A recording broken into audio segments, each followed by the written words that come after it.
has come into this the complete wrong way, and it has not sat well with anybody. You can't sit on the sofa and say, I really want to work at this marriage and that's why I'm going to stay, I'm going to make it right and all this, but then working on everyone else's man other than yourself.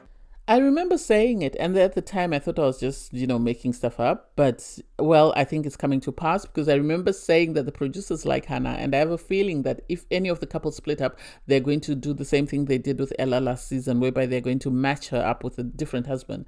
And it seems that's about to happen. And all my empathy for Holly has gone out the window. I knew Polly was always going to be the way she is because of how she treated Charlie, but sadly to see them tag team on Hannah doesn't make sense. So every time they feel insecure, they have to target another wife. I don't like that. Anyway, hey there, thanks for stopping by. It's Valerie. Welcome to my channel. If you're new here, don't forget to subscribe, click the like button, turn on the notification bell for when I upload new videos, and definitely leave a comment. In this episode, I'll be reviewing Married at First Sight UK Season 9, Episode 19.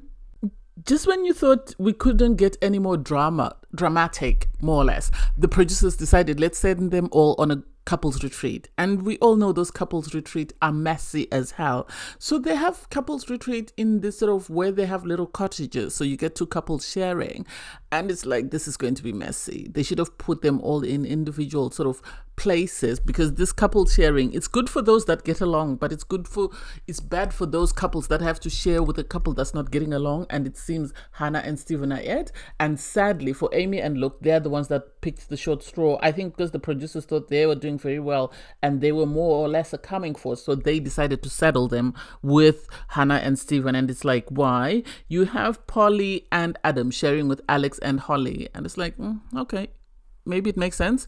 You have Shannon and Ryan. They are sharing with Lacey and Nate, and that's a calming force. Those will be very easygoing. I don't see any problems with them. I didn't see who Kieran and Christina were sharing with, whether they're sharing with Sasha and Ross. I don't think they would be sharing with Austin and Rochelle, but I don't know. We'll see as it goes along. Anyway, just as things are starting to settle down, people are picking their rooms and people are settling in, the gossips start. And it's like, why do we have to always be like high school? Why do we always have to be so messy? Because now everybody starts talking. Well, first off, it's people sort of happy that they're not sharing with Hannah and Stephen. And it's like, why would you say that? This is being recorded. At some point, these people are going to see this. How do you think they'll feel knowing that that's what you're saying behind their backs? And also, how do you think Amy and Luke will feel knowing that you're mocking them for sharing, a room with them? But then you have Luke saying, I'm like Switzerland. I don't involve myself in business. That has nothing to do with me. We'll be fine. They are just nervous that we hope as Hannah and Stephen will be able to get along. Out of the blue, gossip starts. You have, Lacey saying that, it came out between Lacey, Shannon, Ryan and Nate that apparently when they met Hannah was rubbing Ryan's feet and saying, oh, you look very good looking and stuff. And it's like, if she did that, then that's not a good look. And I'm surprised that the producers didn't show that to us, because this is what we want to see. And it's a bit inappropriate, as the ladies say, that you can't say that about somebody else's husband. You can't say that about somebody else's guy. Why would you feel it's okay for you to invade their personal space and do things like that? Because if the same were to happen to you, you wouldn't be happy. So why would you think it's appropriate for you to do that with somebody else's guy? I get it and I understand it, and maybe she does, as Lacey said, maybe Shannon needs to just have a conversation with Hannah and just say, hey, that's not it, I feel a bit disrespected. And then you have Polly and Holly saying that apparently after the commitment ceremony, you had Hannah saying, to Austin, let's hold hands so that I can make Stephen jealous. And it's like, why would she say that? Why would she say that? That's not appropriate. You already have a messy situation when it comes to your relationship. Why would you want to bring somebody else into your mess? Besides, Austin already has problems with his wife, Rochelle. You don't want him to be involved in another sort of triangle because he's trying to resolve whatever's going on in his marriage. He doesn't need the hassle of having to deal with what's going on with you.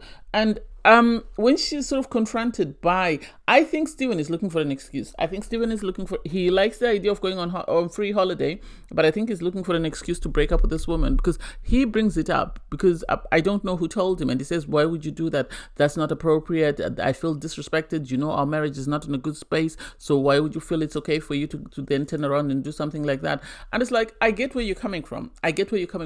But the way the two of you are having this conversation is inappropriate. It's not healthy, actually, not inappropriate. It's not healthy. The two of you should have sat down and had an honest conversation of, okay, we left the commitment ceremony, we decided to give this a shot, but I am not happy because I hear rumors that this is what you were saying.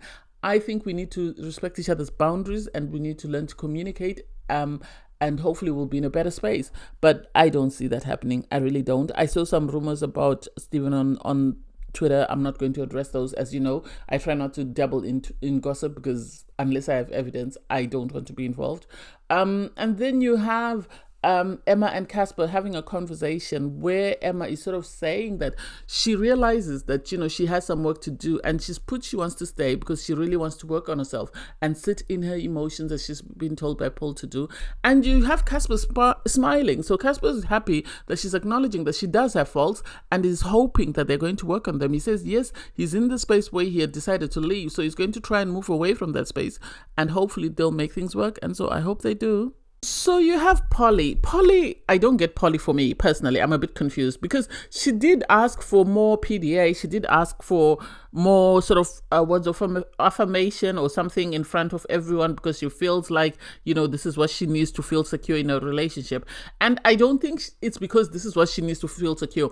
I think it's her trying to tell everybody else back off. I think it's her trying to mark her territory with her husband. This is why she wants him to kiss her in public. And he is saying this is something that he normally doesn't do. He believes in doing it in private.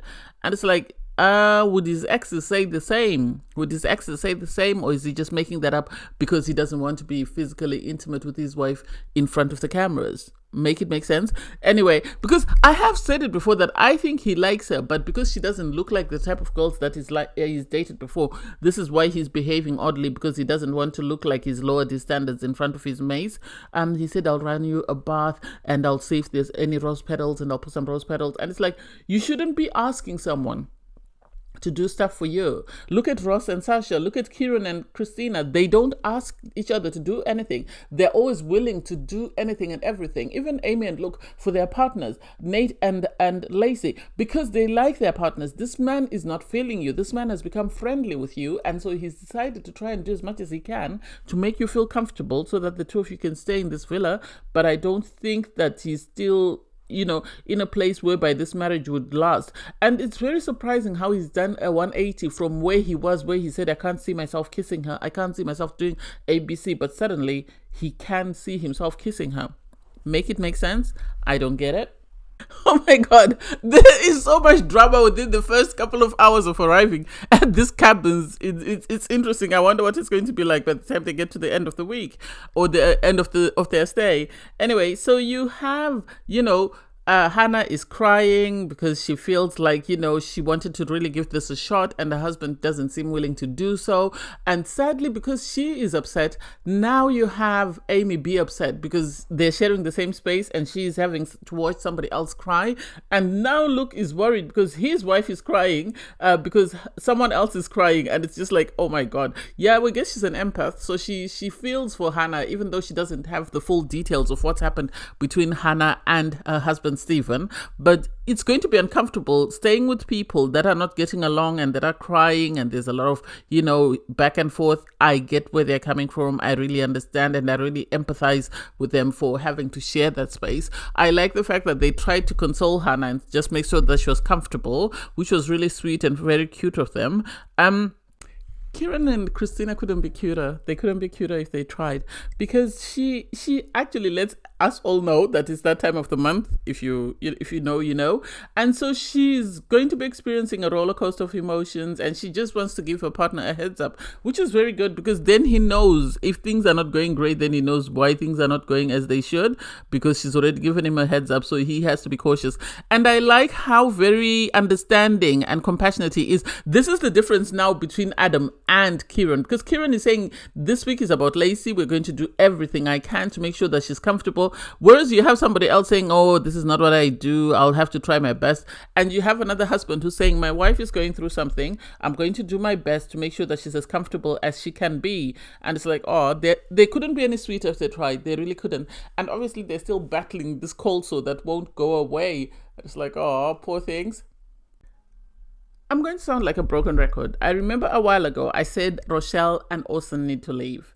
I said Rochelle's edits are going to be terrible, that she's going to carry them for eternity. We've all watched reality TV. We know the edits that specific type of people get. And sadly, for Rochelle, she's not doing herself any great favors with the way she's behaving, in the sense that every time she plays up, the producers are magnifying it and making it seem like she's the worst person ever. Because she's having this conversation with Orson, whereby she's upset at the fact that he said he's tuned out because she said he's not man enough, and she said he doesn't stimulate her. And she's saying to him, why didn't you tell me that before we were sat on the couch?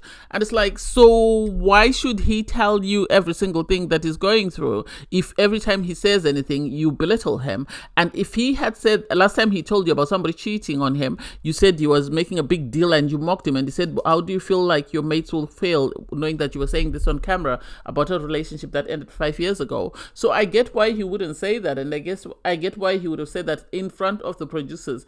The sad bit now is Orson is now coming out of his shell. He's gone from being the quiet, just very patient and compassionate and empathetic guy to now he's answering her back. She called him a liar, and it's like, how many things can you do to degrade this man? You lied, your company is not registered on Companies House. I didn't know he had a company, I might have missed it. Oh, you've lied, you said I don't, you checked out, you didn't tell me that, you knew I wanted to leave. And he said, yes, you said you wanted to leave, I said I wanted to stay, and we agreed to stay. So did I force you to stay? No, I didn't. And she actually said it, that they had a conversation before, and she told him that her daughter's birthday was coming up, and he said he wanted to speak to the experts. They could have spoken to the experts and still left.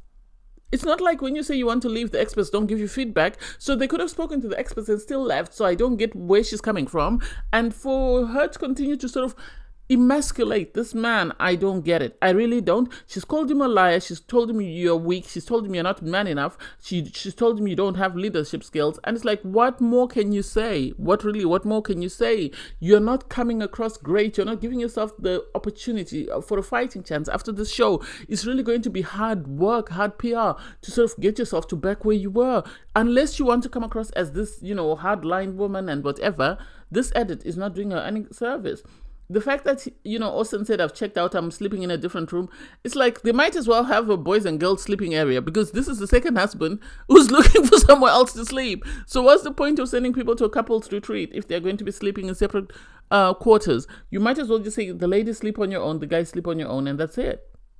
It's actually cute to see Emma and Casper really trying to make their marriage work, because they go on a bike ride and then they have a little picnic, and they're sort of debriefing about, the commitment ceremony and what their goal is, or what their plan is for a way forward.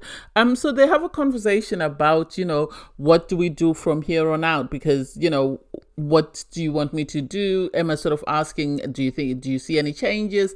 I really have worked hard to sort of have this outer shell, and so for me to now open up is going to be difficult. And Casper likes her asking questions like that, because he feels like that's her taking the initiative, and that's her trying to sort of make the changes to be better. Do I think this was cute? I think it was. I think because they stopped focusing on where did we go wrong, what did we do, they need to stop dissecting the past. They need to start moving forward, and they need to start appreciating the little things that the other person does, and they need to start highlighting those things that the other person is doing that they feel are positive. Yes, I give credit to Emma for asking Casper, do you see any way forward? Do you think that I'm making any progress? Do you think we have hope? And Casper seems to be happy. He's actually smiling a lot, which is surprising for him. So I think if they can continue to sort of have those open and honest conversations, and Emma can also acknowledge that Casper is not the only fault in the relationship, I think Casper will be in a better place. I don't know. Saying this, I feel like Casper growing up, because he had a twin sister, they were always battling to be who's the best, who's this, that, and the other. And so to have a woman who's showing her best side and not showing any faults, I think he felt like he was in competition, and this is why he wasn't feeling his wife, because it reminded him of his sister. And so having a wife who's also questioning herself, having a wife who's not perfect, I think is what he's after. And so if Emma can sort of acknowledge this and work on this, I think they'll be amazing as a couple. Kieran and Christina couldn't be cuter if they tried. They really couldn't be cuter if they tried. Because obviously she's going through this PMDD. I'm surprised they got in a hot tub. But anyway, maybe my mind is dirty. But hey, it is what it is, to their own. And so he's really trying to make her comfortable and really trying to sort of make it easy for her as she goes through this period. And which was really cute to find a husband who's doing everything within his power to make his wife happy without being asked. And even you have Christina sort of appreciating for him for this, because she says, you know, she doesn't have to ask him to do anything. He's really made it easier for her to sort of go through the cycle, as it is a very challenging time for her. I love the fact that they were in their tub and they were sort of doing this little karaoke session whereby they were talking about the other, reflecting more or less on the other couples. And it's like, these two are crazy. I love that they understand each other's humor. I love that they don't take each other very seriously and they're able to sort of get over things. So them singing about the other couples, about Emma and Casper going on a bike ride, singing about Orson and Rochelle. Oh, that was cute. I really loved it.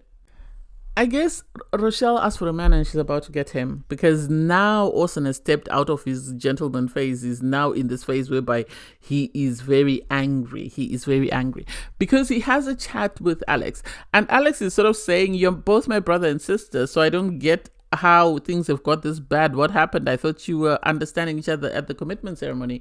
And, you know, Orson sort of reveals that everything has gone wrong. Rochelle is just having these swings and roundabouts. You know, she goes from one extreme to the other, which it seems to be, that's what seems to happen in their relationship. And I think because Orson doesn't match her energy, this confuses her at times and she spirals, and then she ends up saying some of the meanest things. I don't know how they can sort of come back from this, because Orson is saying he's checked out. Alex is trying to sort of rationalize with him, but it doesn't seem to be making any difference. I think they should have done a wife swap more or less, whereby, you know, Rochelle gets to live with one of the other more challenging husbands, someone like Casper or Alex. I think with Alex they get along very well, so she wouldn't be challenged as much as if she were with someone like Casper, who doesn't, you know, tolerate BS. And I think this would benefit them greatly. I also like the fact that Alex asked Orson about the comments that were made about Hannah by the other girls, whereby it was revealed that Hannah was flirting. And Orson didn't seem to take it seriously. He was just actually laughing and said, oh, it was harmless flirting, blah, blah, blah, blah.